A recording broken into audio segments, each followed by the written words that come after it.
The U.S. State Department and the U.S. Embassy in Riyadh have ordered all U.S. citizens to immediately leave Saudi Arabia. Saudi sources threaten Iran, stating that if Tehran continues to attack strategic targets, Saudi Arabia will take action alongside the United States. The U.S. Embassy in Riyadh issued the highest-level security alert, ordering all non-emergency government employees and their families to depart. The embassy also issued a strong recommendation to all U.S. citizens in Saudi Arabia, urging them to leave immediately using remaining commercial flights.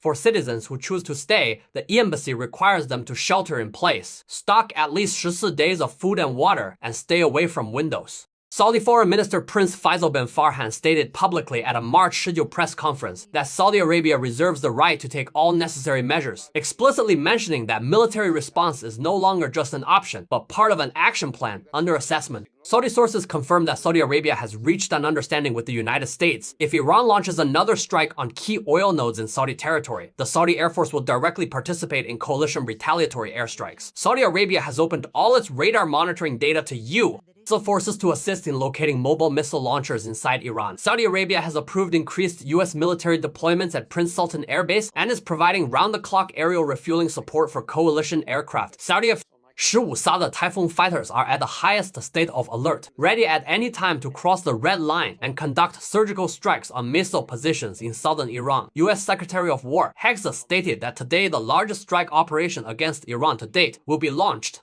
Hegseth said, the coalition has so far struck over 7,000 targets inside Iran. He emphasized that today's operation will be the largest in scale and the most meaty wave package since the war began. This action aims to completely destroy Iran's remaining defense, industrial base, missile production lines, and hidden drone depots. Hegseth also said, our ungrateful European allies should say one thing to President Trump: thank you. Hegseth fiercely countered criticisms from some European countries on U.S. Middle East policy and UK Prime Minister Starmer's previous threat to bar U.S. forces from using bases. Hegseth pointed out that Europe has long relied on stable energy supplies and secure sea lanes, but has been hesitant while U.S. forces strike threat sources through Operation Epic Fury. He views Europe's caution as weakness and stressed that without Trump's decisiveness, Europe would now face a nuclear-armed Iran. U.S. military strikes have now shifted focus from active equipment to the defense industrial base, with heavy bombing of solid-fuel rocket engine factories in Parchin, Semnan, and Sharut.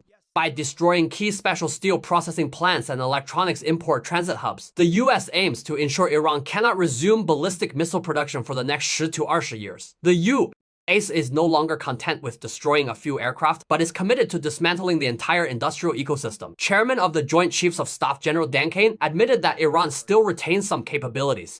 Admiral Kane emphasized that coalition strikes are extending deep into eastern Iran to completely paralyze Iran's long-range strike and nearshore blockade capabilities. Kane confirmed that the Aishur, with its powerful Jayuba Avenger cannon and long loiter time, has conducted highly effective armed reconnaissance on the southern flank of the Strait of Hormuz. This has severely hampered Iran's attempts to blockade the strait through mining and speedboat harassment. U.S. Treasury Secretary Bessent stated regarding Operation Epic Fury that the Iranian regime is collapsing and we are beginning to see officials defecting. Bessent also said the U.S. may lift sanctions on Iranian seaborne oil, approximately 140 英里 alien barrels of Iranian oil, to address rising global oil prices. Large numbers of tankers flying the Iranian flag or linked to its shadow fleet are unable to unload due to sanctions. Bessent believes it is better to release this oil into the market rather than let it sit idle at sea. UK Prime Minister Starmer said, I condemn in the strongest terms Iran's attack last night on Qatar's gas facilities. For the best interests of the British people, we are working to quickly resolve the Middle East situation because there is no doubt that ending the war is the fastest way to reduce living costs. Iranian military spokesman also warned the US and Israel,